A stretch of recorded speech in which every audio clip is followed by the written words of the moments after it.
sveiki, čia yra muzikinis Rūsys. Jūs esate Panevėžio lėlių vežimo teatre. Kur mes esame? Panevėžio lėlių vežimo teatre. Vežiu. Jo, šiandien įdomioji aplinkoje ir kalbinsim direktorių, režisierių, laureatą. Baisu pasidarė. Poną Antaną Markutskį, jo. Turime klausimą, kaip susieja teatras ir muzika? Kas kuria muziką spektakliam ir taip toliau? Muzika lėlių teatre ir aplamai teatre, man atrodo, yra neatsiejama teatro dalis. Ir ypatingai vaikų spektakliuose, lėlių spektakliuose muzikos yra naudojama labai gausiai. Tai ir daug dainelių būna, ir daug muzikinių efektų būna, o muziką kūrė mums kompozitoriai. Mes čia buvom, su Audriumi, buvom prieš gal labai daug laiko, 10 metų, ir čia buvo toks erotinis spektaklis. Ten nelabai pavadinčiau vaikams. Ar tokių spektaklių dar čia rodoma, ar ne? Ten buvo, jūs buvote tarptautiniam festivalyje. Ten rusų kažkoks jo, kur buvo iš Maskvos, mūsų brolingas miestas, Smytišio atvežė spektaklį Mrožeko serenada. Jo, tai buvo erotinis spektaklis, bet tai buvo spektaklis skirtas suaugusiems.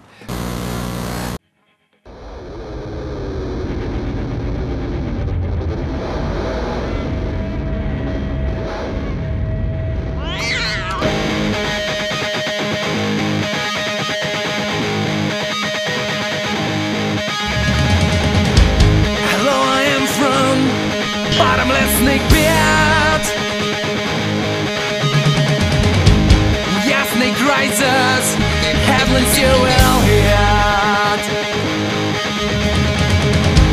They buy a deal and believe the shit.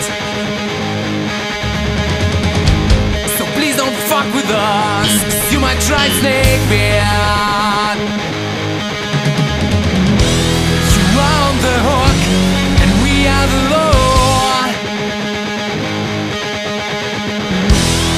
This time we are giving you the cure.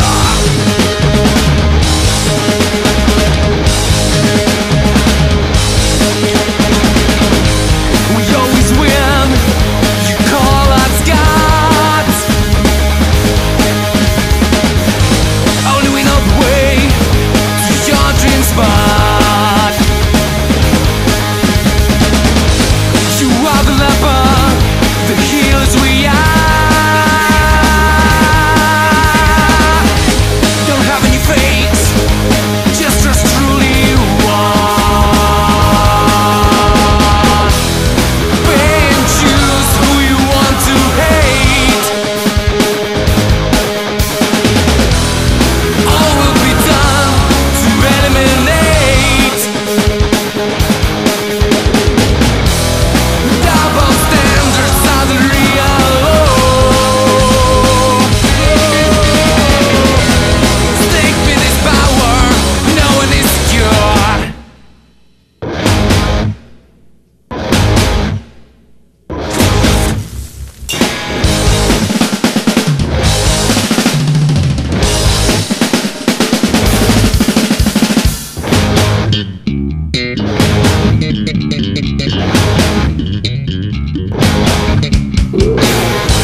Turime dar vieną klausimą. Jūs esate šio teatro įkūrėjas. Kaip kilo mintis sukurti tokį nuostabų dalyką? Oi, tai čia labai daug laiko reikia šnekėti, čia reikėtų gal parą šnekėti.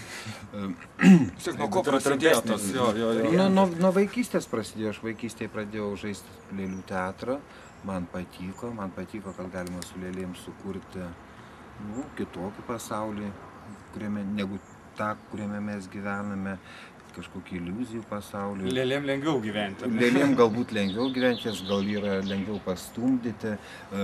Kažkokį tai personažą galima ir nubausti ir tau už tai nieko nebus ir tavęs į kalėjimą už tai nepasadins. Ir kada atsirado tas teatras, kiek jau metų gyvuoja?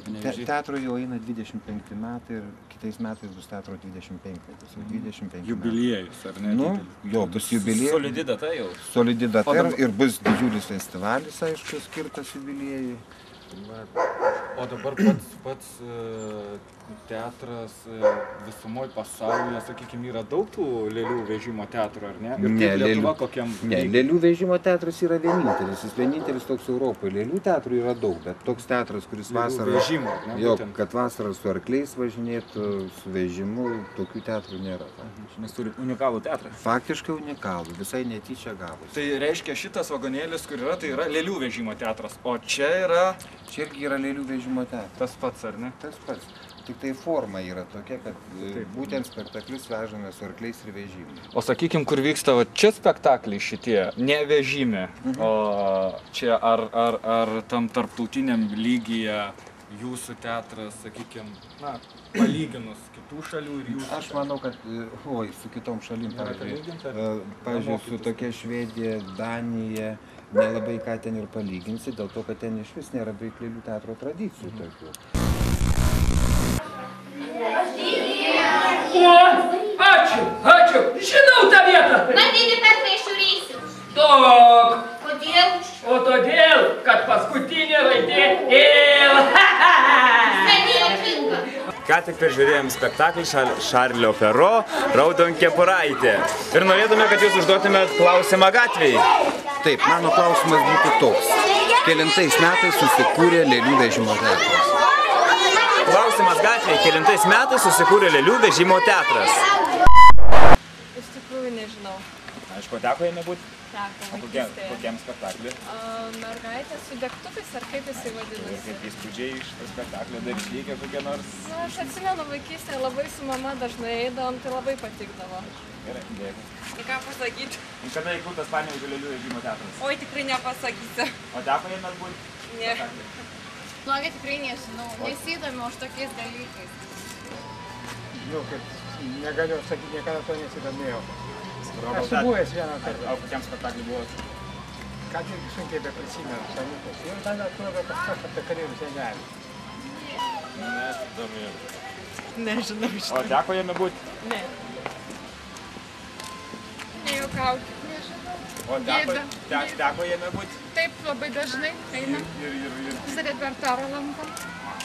Prižadam, pasitaisysim. Aišku, žmonės taip pat galauja, gal padovanojam jiem kvietimą į lėlių vežimo teatrą. Tai va, kai jūs dažnai lankotės ir sakot, kad pasitaisysite, tai va, dovanojam dviejų asmenų kvietimą. O net neįsivaizduoju. O teko pačiam būti? Aha, ir kaip įspūdžiai po spektaklio? Kažkada labai senai buvau, tai dar mažas buvau, tai patiko. Žinokit, tikrai nežinau. O teko jame lankytis? Mažai labai teko. Ir kokiam spektakliui? Raudonkepuraitė. Teatras. Nežinau. O teko jame lankytis? Teko iš išorės, tik matyti. Iš išorės, o kodėl neužėmėte? Tai kad išaugau iš amžiaus jau. Kitą kartą. Oi, nežinau. O teko būti jame? Kokiam spektakliui? Saklasis, senas. O spektaklį neatsimeni, koks buvo? Neatsimenu. Nieko nežinau, vaikeli, visą gyvenimą gyvenu Panevėžy ir nieko nežinau. Mano vyras artistų buvo. O teko jame būti? Lėlėmis nesidomi. Aišku, spektaklyje buvot kokiam? Ne. Antoškė, привет! Aš esu teatralas.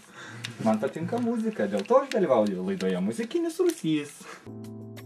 Muzikinis Rūsys. Garsas